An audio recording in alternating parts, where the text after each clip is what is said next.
O Mahabharata. De Krishna de Vaipayana Vyasa. Livro 12, Santi Parva. Mokshadharma Parva. Capítulo 279. Yudhishthira pergunta quando sua ronda de nascimentos terminará. Os anos para Vritra depois da queda de Vritra do poder. Yudhishthira disse: todos os homens falam de nós como altamente afortunados. Na verdade, no entanto, não há pessoas mais desventuradas do que nós. Embora honrados por todo o mundo, ó o melhor dos Kurus, e embora nós tenhamos nascido entre homens, ó avô, tendo sido gerados pelos próprios deuses, contudo quando tanta tristeza tem sido nossa sina, parece, ó o superior venerável, que só um nascimento em uma forma incorporada é a causa de toda a tristeza. Pai, quando nós adotaremos uma vida de renúncia que é destrutiva de tristeza? Sábios devotos rígidos livres dos 17, isto é, os 5 ares, mente, compreensão, e os 10 órgãos de conhecimento e ação, das 5 falhas de yoga, isto é, desejo, ira, cobiça, medo, e sono, que constituem as causas principais para atar o homem às repetidas rondas de vida terrestre, e dos outros 8, ou seja, os 5 objetos dos sentidos e os 3 atributos de sattva, rajas, e tamas, nunca tem que incorrer em renascimento. Quando, ó opressor de inimigos, nós conseguiremos abandonar a soberania para adotar uma vida de renúncia? Bhishma disse: tudo, ó o grande monarca, tem um fim. Tudo tem limites designados para si.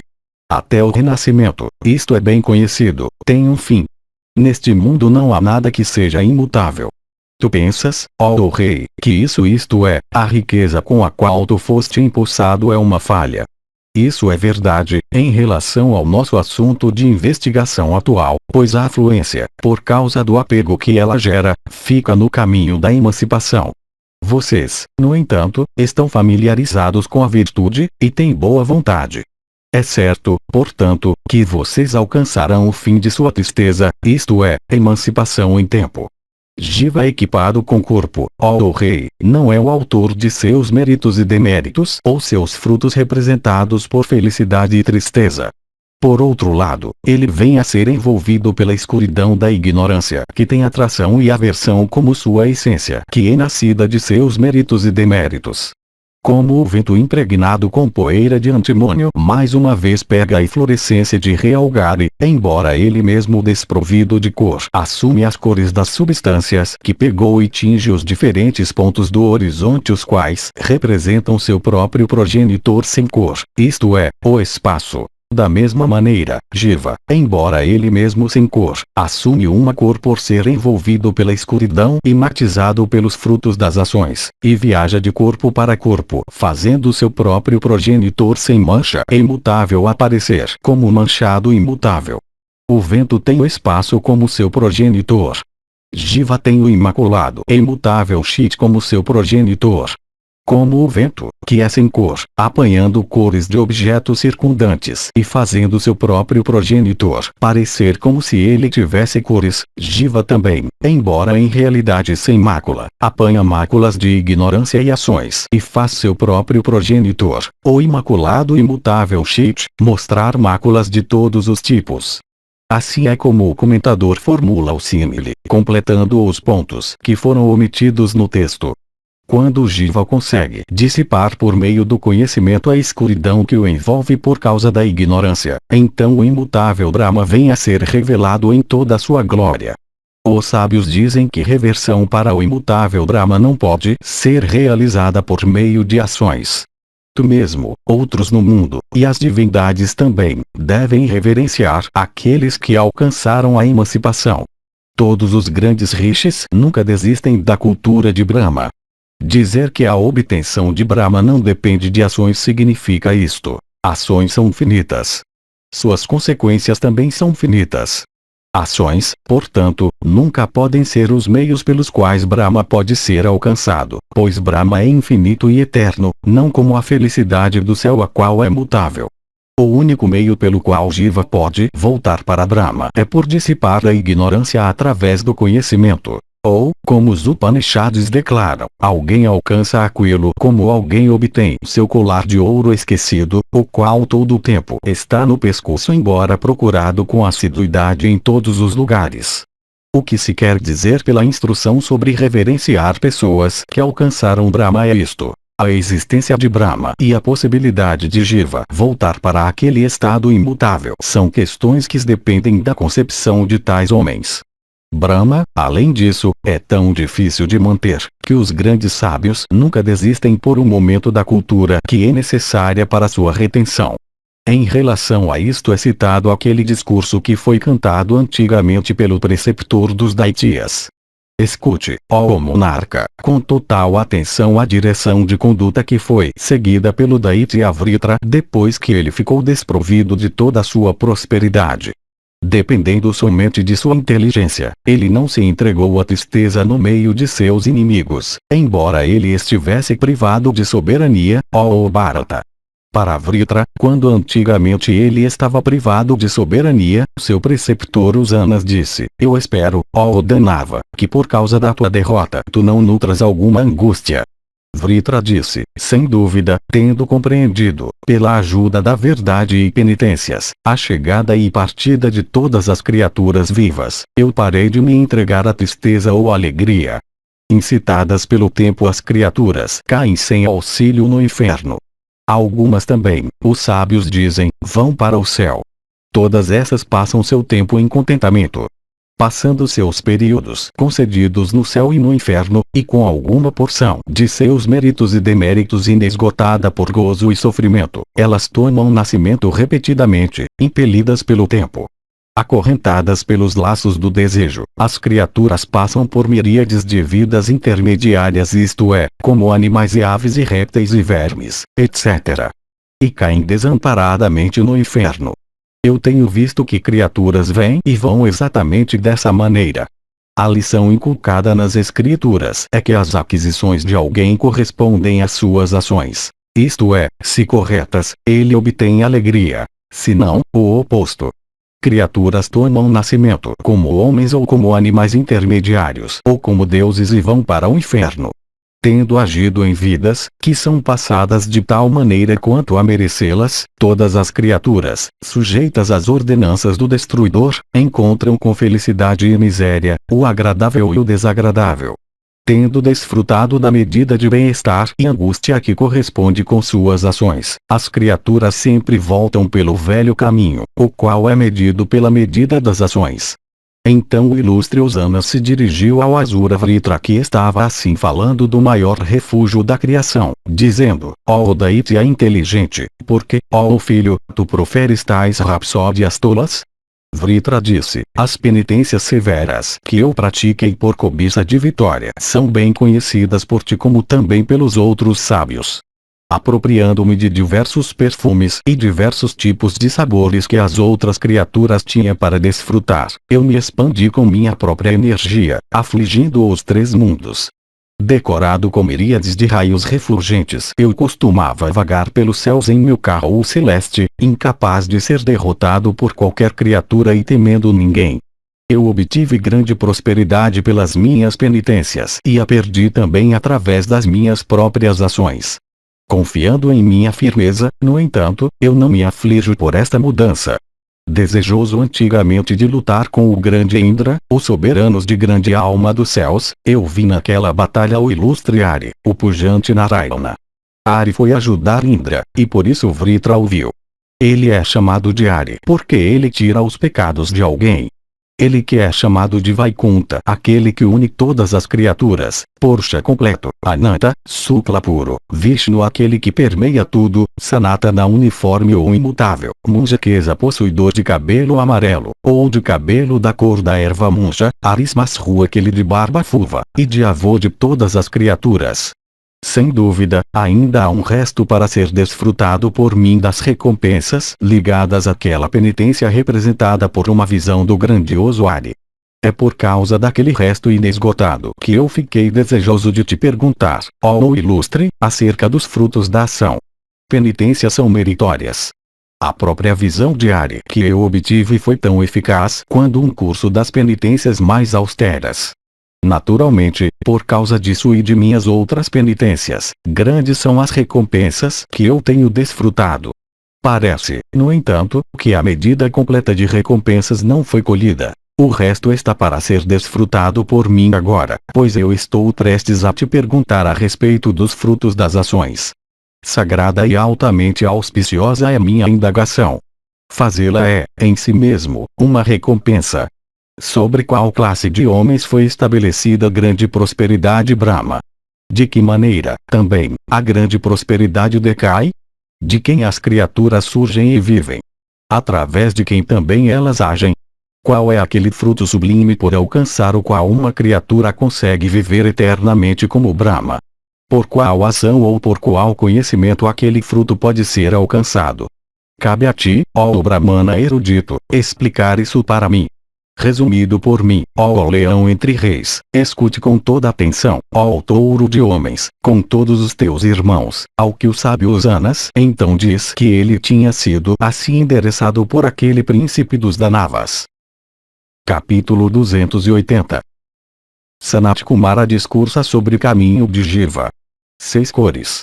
Caminho conforme a alma atravessa inferno, humanidade, divindades, etc. Pandavas destinados a deuses, então de volta a homens.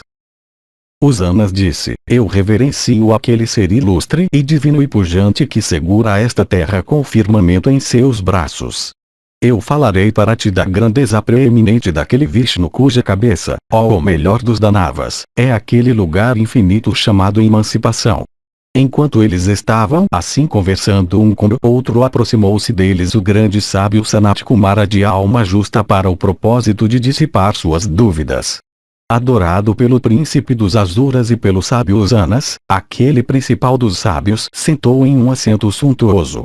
Depois que Kumara de grande sabedoria estava sentado à vontade, Usanas disse para ele, fale para este comandante dos Danavas sobre a grandeza preeminente de Vishnu.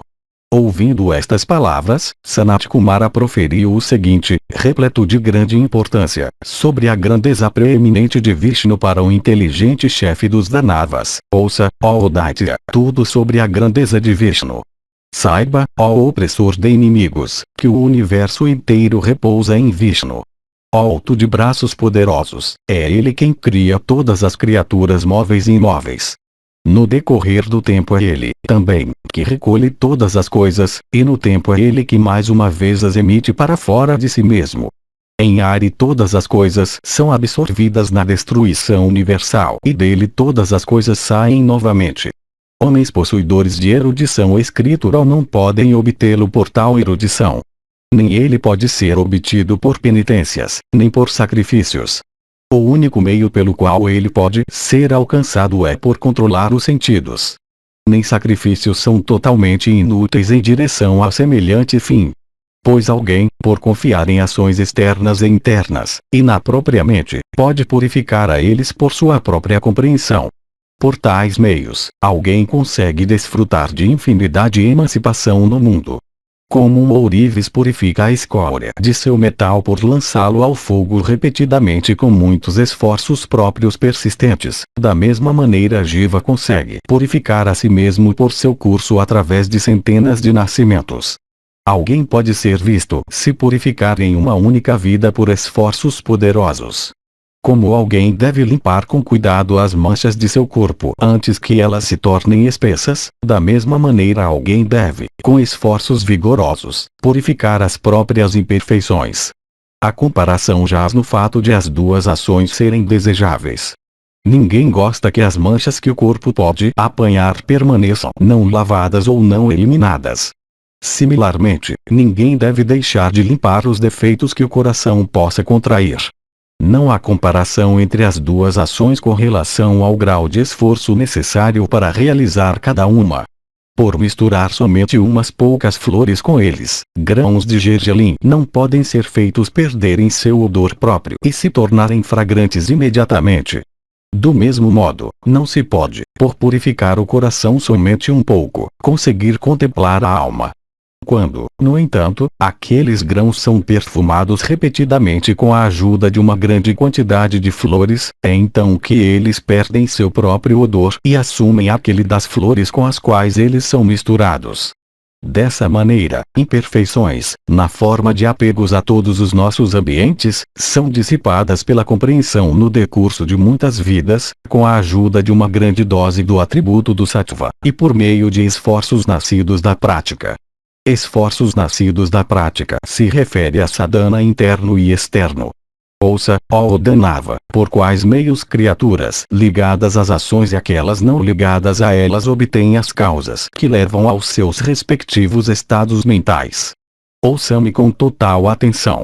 Eu irei, em sua ordem devida, falar para ti, ó Danava pujante, sobre como as criaturas se dirigem para a ação e como elas desistem da ação. O Senhor Supremo cria todas as criaturas móveis e imóveis. Ele é sem início e sem fim. Não dotado de atributos de qualquer tipo, ele assume atributos quando ele opta por criar. Ele é o destruidor universal, o refúgio de todas as coisas, o ordenador supremo, e Chit puro. Em todas as criaturas é ele quem mora como o mutável e o imutável. É ele quem, tendo 11 modificações como sua essência, bebe este universo com seus raios. O mutável em todas as criaturas é a combinação das 5 essências primordiais. O imutável nelas é Jiva, ou Chit como envolvido em ignorância. As 11 modificações que constituem sua essência são os sentidos de conhecimento e ação com a mente. Equipado com estes 11, ele bebe o universo, isto é, desfruta dele. Os raios são os próprios sentidos. Equipado com os sentidos, ele desfruta do universo com os sentidos. Saiba que a terra é seus pés. Sua cabeça é constituída pelo céu. Seus braços, ó Daitya, são os vários pontos da bússola ou do horizonte. O espaço intermediário é seus ouvidos. A luz de seu olho é o sol, e sua mente está na lua. Isto é, sua mente é a lua. Sua compreensão sempre reside no conhecimento, e sua língua está na água. Ó o melhor dos Danavas, os planetas estão no meio de sua testa. As estrelas e constelações são provenientes da luz de seus olhos. A terra está em seus pés, ó Danava.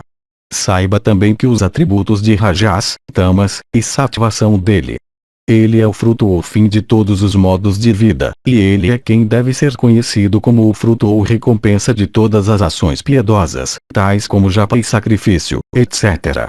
O mais sublime e imutável, ele é também o fruto da abstenção de todo o trabalho. Os chandas são os pelos em seu corpo, e Akshara ou Pravana é sua palavra. As diversas classes de homens e os modos de vida são o seu refúgio. Suas bocas são muitas. O dever ou religião está plantado em seu coração. Ele é Brahma. Ele é a mais elevada justiça. Ele é Sati e ele é Asat. Ele é Shruti. Ele é as escrituras. Ele é o recipiente sacrificial. Ele é os 16 Ritvirjas. Ele é todos os sacrifícios. Ele é o avô Brahman. Ele é Vishnu. Ele é os gêmeos Asvins. E ele é Purandara. Os Gras ou Patras recipientes sacrificais são chamados pelos nomes das divindades Indra, Vayu, Soma, etc. Os 16 Ritviges são Brahman, Otri, Adyaryu, Odigatri, etc. Ele é Mitra. Ele é Varuna. Ele é Yama. Ele é Kuvera, o Senhor dos Tesouros. Embora os Ritviges pareçam vê-lo como separado, ele é, no entanto, conhecido para eles como único e o mesmo. O ser divino é único. A variedade percebida é somente aparente, não real. Saiba que todo este universo está sob o controle do único ser divino. O Veda que está na alma, ó o príncipe dos Daityas, considera a unidade das várias criaturas. Quando uma criatura viva percebe esta unidade em consequência do conhecimento verdadeiro, ela então é citada como tendo alcançado Brahma. O período de tempo pelo qual uma criação existe ou pelo qual ela cessa de existir é chamado de um kalpa. As criaturas viventes existem por 1.000 milhões de tais kalpas. As criaturas imóveis também existem por um período igual. O período pelo qual uma criação específica existe é medido por muitos milhares de lagos da seguinte maneira, ó Daitya. Concebam um lago que tem 1 yojana de largura, 1 crossa de profundidade, e 500 yojanas de comprimento. Imagine muitos milhares de tais lagos. Procure então secar completamente aqueles lagos por tirar deles, somente uma vez por dia, tanta água quanto possa ser pega com a ponta de um único cabelo. O número de dias que se passariam em secá-los completamente por meio desse processo representa o período que é ocupado pela vida de uma criação desde seu primeiro início até a hora de sua destruição. A maior evidência para todas as coisas diz que as criaturas têm 6 cores, isto é, escura, morena, azul, vermelha, amarela e branca.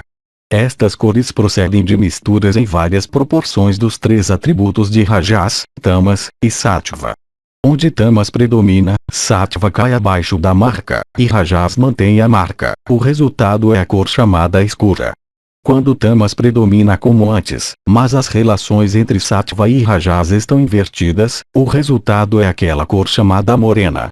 Quando Rajas predomina, Sattva cai abaixo da marca, e Tamas mantém a marca. O resultado é a cor chamada azul. Quando Rajas predomina como antes e a proporção é invertida entre Sattva e Tamas, o resultado é a cor intermediária chamada vermelha.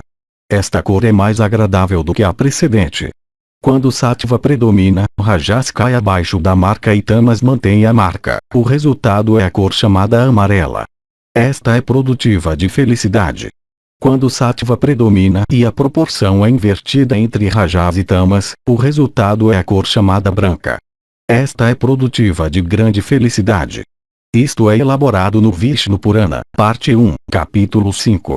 Há 3 criações primárias, isto é, Maat, as 5 essências primordiais em suas formas sutis e os sentidos. Das 6 cores também surgiram 6 outras criações. A cor escura são atribuíveis todas as criaturas imóveis. A morena toda a classe intermediária de criaturas, isto é, os animais inferiores e aves, etc. A azul são atribuíveis seres humanos, a vermelha aos Prajapatias, a amarela às divindades, e a branca aos Kumaras, isto é, Sanat Kumara e outros. O branco é a cor principal. Ele é impecável por ser livre de atração e aversão. Ele é sem dor, e livre da labuta envolvida em pravriti. Por isso, o branco, ó o príncipe dos Danavas, leva ao sucesso ou emancipação. Jiva, ó Daitya, tendo passado por milhares de nascimentos derivados através do útero, alcança o êxito. Aquele êxito é o mesmo fim o qual o divino Indra declarou depois de ter estudado muitos tratados espirituais auspiciosos e que tem por sua essência a compreensão da alma. O fim também que as criaturas obtêm é dependente de sua cor, e a cor, por sua vez, depende do caráter do tempo que se manifesta, ó Daitya.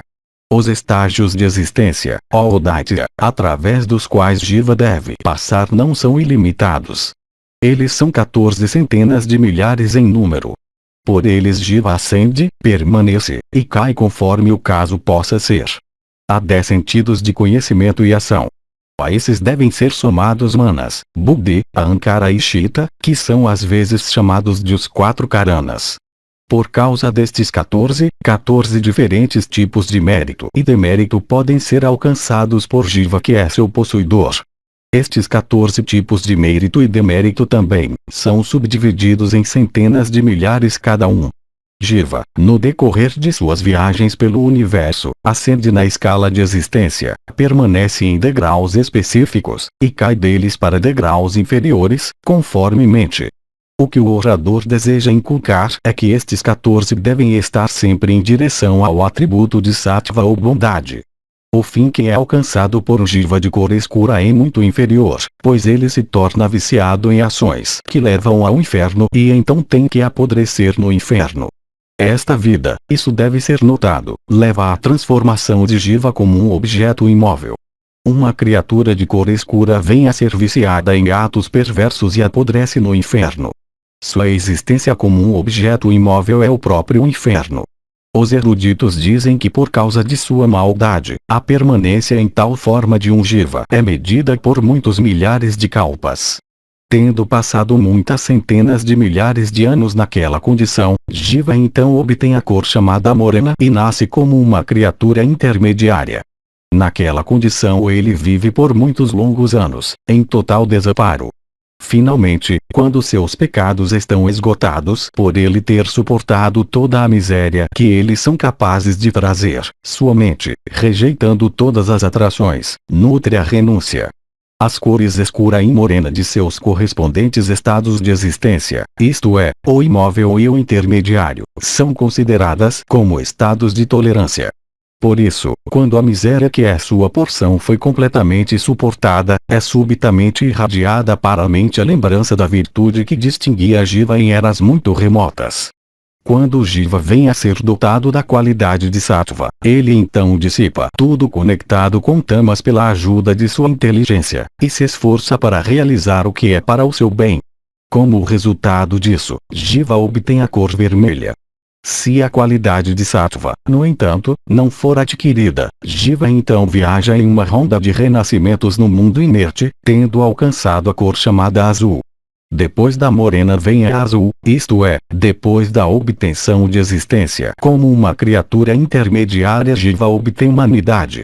Isso ocorre quando o Sattva não predomina.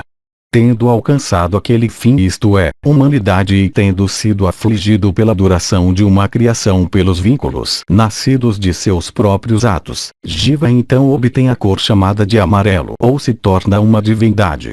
Existindo naquela condição pelo espaço de 100 criações, ele então a deixa para se tornar um ser humano e para voltar a ela mais uma vez. Tendo alcançado a cor amarela, Jiva existe por milhares de kalpas, se divertindo como um deva. Sem, no entanto, ser emancipado até então, ele tem que ficar no inferno, desfrutando ou suportando os resultados de suas ações de kalpas passados e vagando por 19.000 cursos. Quando o Jiva se torna um deva, ele ainda tem os 10 sentidos, os 5 pranas, e as 4 posses internas de mente, compreensão, chitta, e ahankara, chegando ao todo a 19. Esses 19 o impelem para milhares de ações. Então, mesmo quando transformado em deva, Jiva não está livre das ações, mas está em Niraya ou inferno, as ações sendo, sob todas as circunstâncias, equivalentes ao inferno. Saiba que Jiva fica livre do inferno das ações como representado pelo céu ou divindade. Da mesma maneira, Jiva escapa de outros nascimentos correspondentes às outras cores. Jiva se diverte por muitos longos kalpas no mundo dos devas. Caindo de lá, ele mais uma vez obtém a posição de humanidade. Ele então fica naquela condição pelo espaço de 108 kalpas. Ele então alcança mais uma vez a posição de um deva. Se enquanto na posição de humanidade pela segunda vez ele decai através de maus atos como representados por Kala na forma de Kali, ele então cai na cor escura e assim ocupa o mais baixo de todos os estágios de existência. Eu te direi agora, ó o principal dos Asuras, como Jiva consegue efetuar sua emancipação. Desejoso de emancipação, Jiva, confiando em 700 tipos de ações, cada um dos quais é caracterizado por uma predominância do atributo de Sattva, segue gradualmente através do vermelho e do amarelo e finalmente alcança o branco. Os 5 sentidos, com a mente e a compreensão, formam um total de 7. As ações realizadas através de cada um destes podem ser subdivididas em uma centena. Como estas 7 posses aderem ao Jiva até que ele se torne emancipado, ele age através destes 7 de muitas maneiras. Confiando, portanto, nestes 700 tipos de ações, os quais são somente formas variadas de uma única coisa, isto é, ação, Jiva sucessivamente se torna vermelho e amarelo e branco. Chegando lá, Jiva viaja por várias regiões que são muito encantadoras e que têm as 8 regiões bem conhecidas de felicidade abaixo delas, e todo o tempo procura aquela forma de existência imaculada e refulgente que é a própria emancipação. Chegado no branco, Jiva percorre certas regiões refulgentes que são superiores à região do próprio Brahman, e que deixam para trás ou abaixo delas os 8 puris pelos quais, talvez, queira-se dizer o puri de Indra, aquele de Varuna, etc. Ou, Kasi, Mathura, Maya, etc. Ou estágios de progresso simbólicos, os quais são repletos de grande felicidade. Aquelas regiões refulgentes e adoráveis são obteníveis só por conhecimento ou pelo resultado de yoga. Saiba que as 8 já referidas e que são idênticas às 60 subdivididas em centenas, são, para aqueles que são altamente refulgentes, somente criações da mente sem terem alguma existência real ou independente. A este número de 60 chega-se dessa maneira. Primeiro, o estado de vigília. Segundo, o corpo grosseiro composto das 5 essências primordiais. Terceiro, os 5 atributos de som, cheiro, forma, gosto e toque. Estes totalizam 7. Então vêm os 10 sentidos de ação e conhecimento. Os 5 ares. Mente, compreensão, consciência e chitta, estes formam 19. Então vem a vidya, kama e karma. Com a alma ou observador, a soma chega a 30. O número dobra quando o estado de sonho é levado em consideração, pois como a vigília existindo com os 29, o sonho também existe com os 29. O maior objeto de aquisição de alguém que é de cor branca, é aquela condição chamada turiya que transcende os 3 outros estados de consciência, isto é, vigília e sono sem sonhos. Com relação àquele yogin que não pode abandonar as felicidades que a pujança yoga traz, ele tem que morar no mesmo corpo por uma centena kalpas em auspiciosidade em uma forma de vida superior e depois disso em 4 outras regiões chamadas Mahar, Jana, Tapas e Satya. Este mesmo é o fim mais elevado de alguém pertencente à sexta cor, isto é, a branca, e que é mal sucedido embora coroado com sucesso, isto é, que alcançou sucesso em yoga, mas que ainda não pôde alcançar aquele êxito que consiste em contemplar Brahma, e que transcendeu todas as atrações e paixões.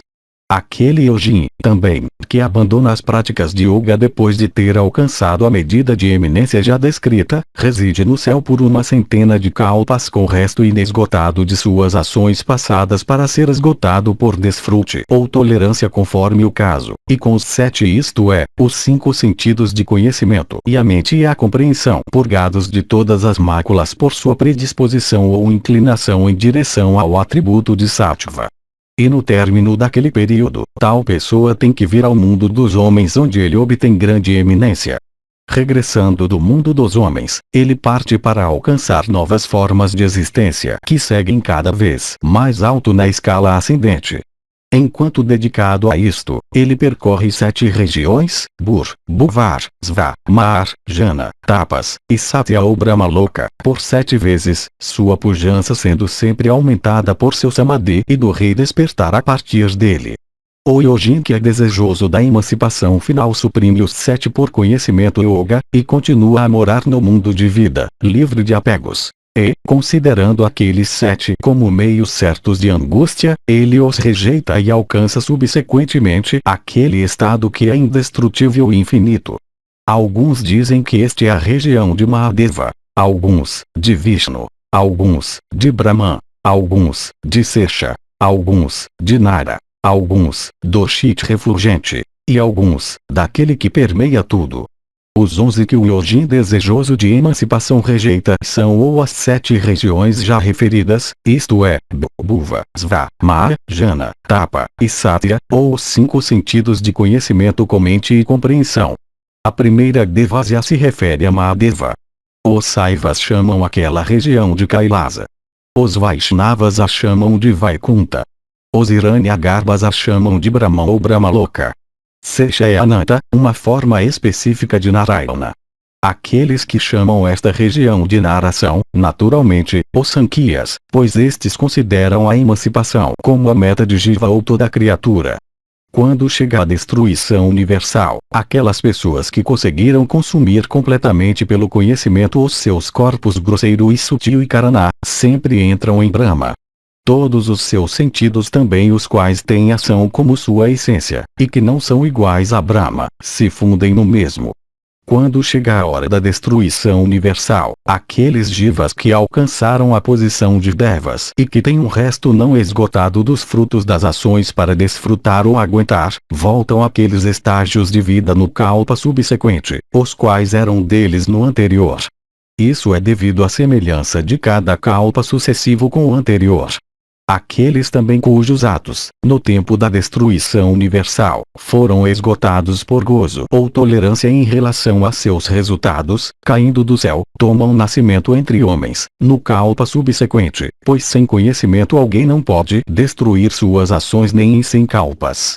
Todos os seres superiores também, dotados de poderes similares e formas similares, voltam para seus respectivos destinos em uma nova criação depois de uma destruição universal, subindo e descendo precisamente da mesma maneira como durante a criação que foi dissolvida. Com relação à pessoa que conhece Brahma, enquanto ela continua a desfrutar ou suportar o resto inesgotado de suas ações de kalpas anteriores, é dito que todas as criaturas e as duas ciências imaculadas Paravidya e Aparavidya, isto é, todo o conhecimento, incluindo aquele de Brahma, vivem em seu corpo. Quando seu chitta se torna purificado por yoga, e quando ele pratica samyama, este universo perceptível aparece para ele como somente seus próprios sentidos quíntuplos. O que o orador deseja inculcar neste verso é que para alguém familiarizado com Brahma, o universo inteiro até completa identidade com Brahma é tão contíguo quanto uma ameixa na palma da mão. Quando o chitta é purificado por yoga como praticado por meio de dhyana, dharana, and samadhi, então o universo perceptível aparece para ele como idêntico aos seus próprios sentidos.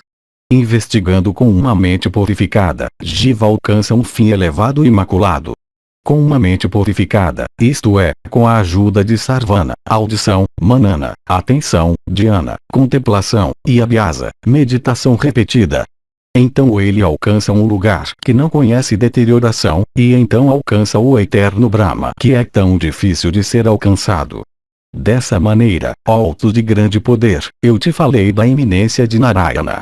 Vritra disse, essas tuas palavras, eu vejo, estão perfeitamente de acordo com a verdade. De fato, quando isto é assim, eu não tenho motivo para angústia. Tendo ouvido tuas palavras, ó alto de grandes poderes mentais, eu fiquei livre de tristeza e pecado de todo tipo. Ó Rishi ilustre, ó santo, eu vejo que esta roda do tempo, dotada de energia imensa, do mais refulgente e infinito Vishnu, foi posta em movimento. Eterno é aquele local do qual todos os tipos de criações surgem. Aquele Vishnu é a alma suprema. Ele é o principal dos seres. Nele repousa todo este universo.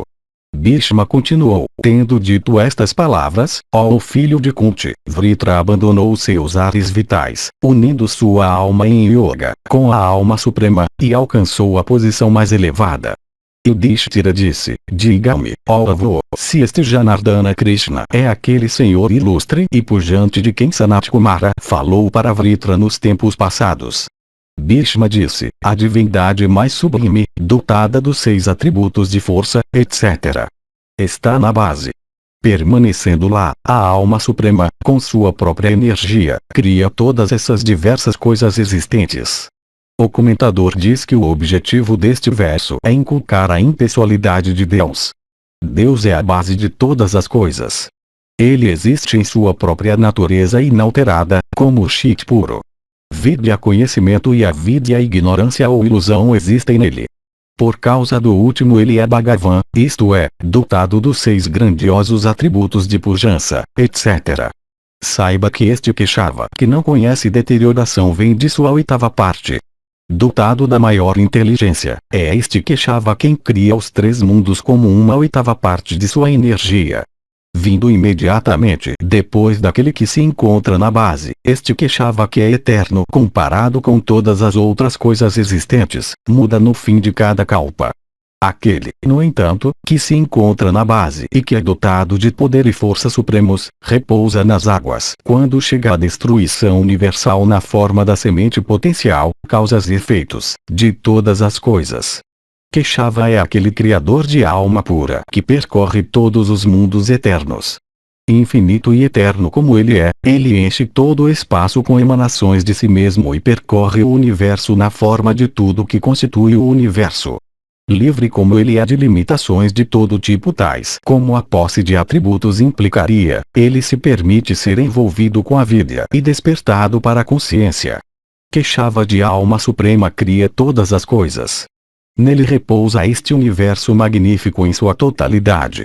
Yudhishthira disse: ó tu que és conhecedor do maior objeto de conhecimento, eu penso que Vritra viu antes o fim excelente que o esperava.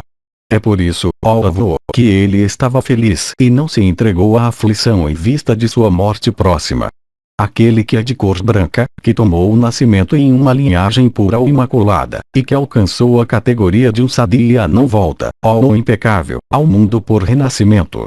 Tal pessoa, ó avô, está livre de ambos, do inferno e da posição de todas as criaturas intermediárias. Aquele, no entanto, que obteve a cor amarela ou vermelha, é visto às vezes ser subjugado por tamas e cair entre a classe de criaturas intermediárias. Com relação a nós estamos muito aflitos e apegados a objetos que são produtivos de tristeza ou indiferença ou alegria. Pai, qual será o fim ao qual nós alcançaremos? Será a cor azul ou a escura que é a mais baixa de todas as cores? Bhishma continuou: vocês são Pandavas. Vocês nasceram em uma linhagem imaculada. Vocês são devotos rígidos. Tendo se divertido em alegria nas regiões dos deuses, vocês voltarão ao mundo dos homens. Vivendo felizmente enquanto a criação durar, todos vocês na próxima nova criação serão admitidos entre os deuses, e desfrutando de todos os tipos de felicidades finalmente serão numerados entre os Siddhas. Que nenhum medo seja seu. Sejam alegres. Capítulo 281. Batalha entre Sakra e Asura Vritra. Yudhishthira disse: quão grandioso era o amor de virtude possuído por Vritra, de energia incomensurável, cujo conhecimento era incomparável e cuja devoção a Vishnu era tão grande. A posição ocupada por Vishnu de energia incomensurável é extremamente difícil de ser compreendida. Como, ó o tigre entre reis, poderia Vritra, que era um Asura, compreendê-la tão bem? Tu falaste das ações de Vritra. Eu também te escutei em plena fé. No entanto, por eu ver que um ponto do teu discurso é incompreensível e isso, portanto, requer explicação, minha curiosidade foi despertada para te questionar novamente. Como, de fato, Vritra, que era virtuoso, devotado a Vishnu, dotado do conhecimento da verdade derivável de uma compreensão correta dos Upanishads e Vedanta, foi derrotado por Indra, ó o principal dos homens. Ó o chefe dos Bharatas, esclareça esta minha dúvida. De fato, me diga, ó o tigre entre reis, como Vritra foi derrotado por Sakra. Ó avô, ó tu de braços poderosos, me diga em detalhes como ocorreu a batalha entre o chefe das divindades e o principal dos Asuras. Minha curiosidade para ouvi-la é muito grande.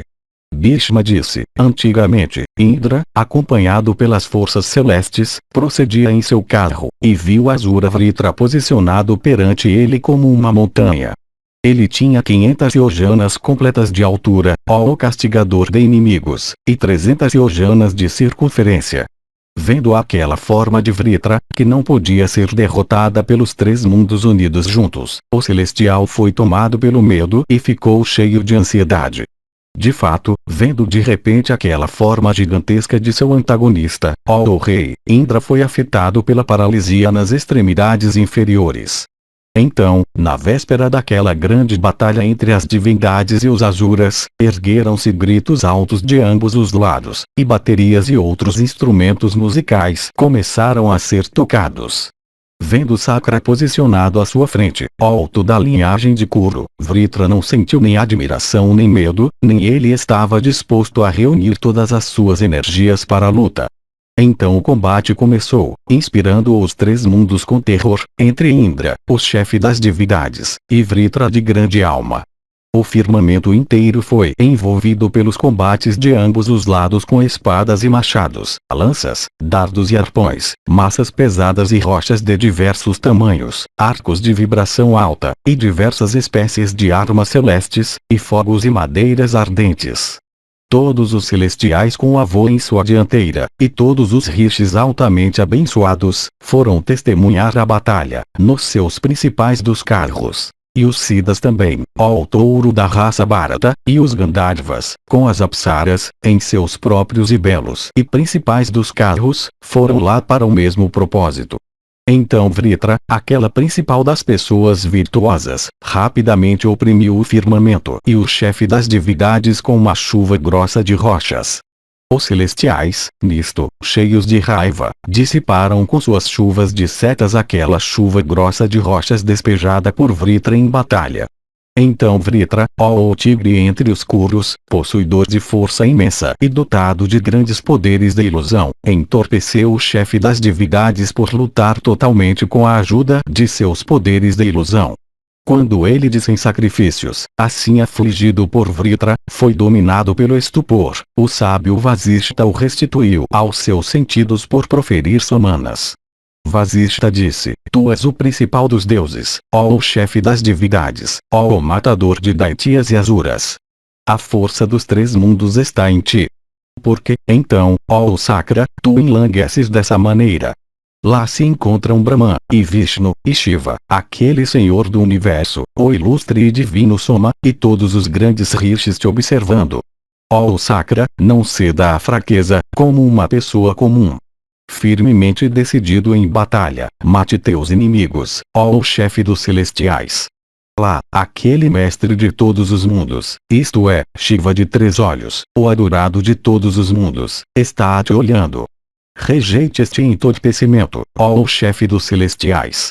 Lá, aqueles rishis regenerados, encabeçados por Vrihaspati, estão te louvando, para tua vitória, em hinos celestiais. Bhishma continuou, enquanto vazava de grande energia, estava assim sendo restaurado a consciência por Vasishta de grande alma, sua força veio a ser imensamente aumentada. O ilustre castigador de Paka então, confiando em sua inteligência, recorreu ao yoga excelente e com sua ajuda dissipou aquelas ilusões de Vritra. Então Vrihaspati, o filho de Angiras, e aqueles principais dos rishis possuidores de grande prosperidade, observando a destreza de Vritra, foram até Mahadeva, e impelidos pelo desejo de beneficiar os três mundos, o incitaram a destruir o grande Asura.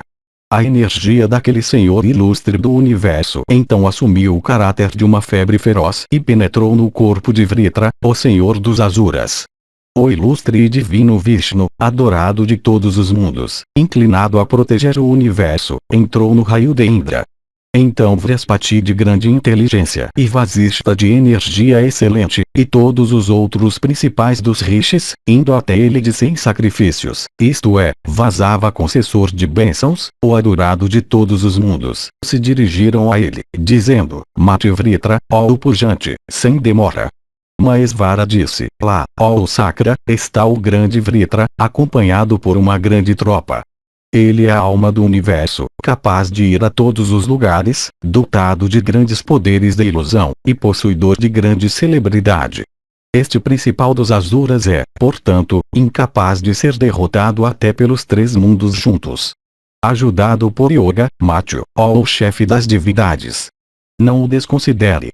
Por 60.000 anos completos, ó o chefe dos celestiais, Vritra praticou as mais severas penitências para obter força. Brahman deu a ele as bênçãos que ele pediu, isto é, a grandeza que pertence aos yogis, grandes poderes de ilusão, excesso de poder, e energia superabundante. Eu te dou minha energia, ó Vasava. O Danava agora perdeu sua frieza. Portanto, mate-o agora com teu raio.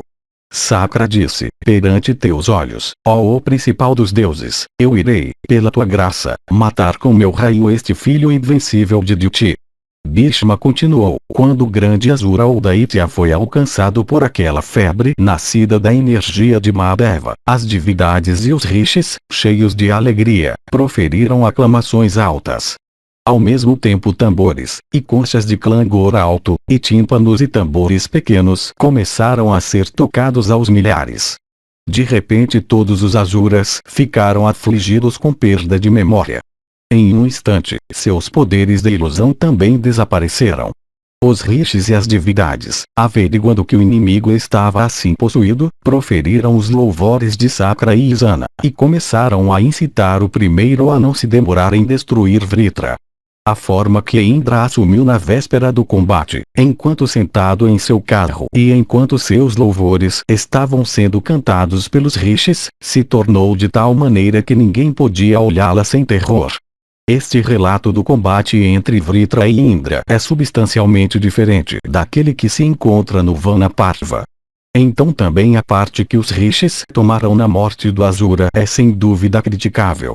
Os grandes rishis, mesmo para beneficiar os três mundos, certamente não deveriam prejudicar alguma criatura.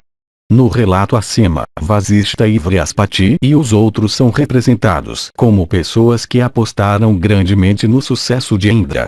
No relato que se encontra no Vanaparva, Indra é representado como estando com medo terrível de Vritra e lançando seu raio sem nem fazer pontaria deliberada, e se recusando a acreditar que seu inimigo estava morto até ser assegurado por todas as divindades. O presente relato parece ser muito mais antigo do que aquele no Vanaparva.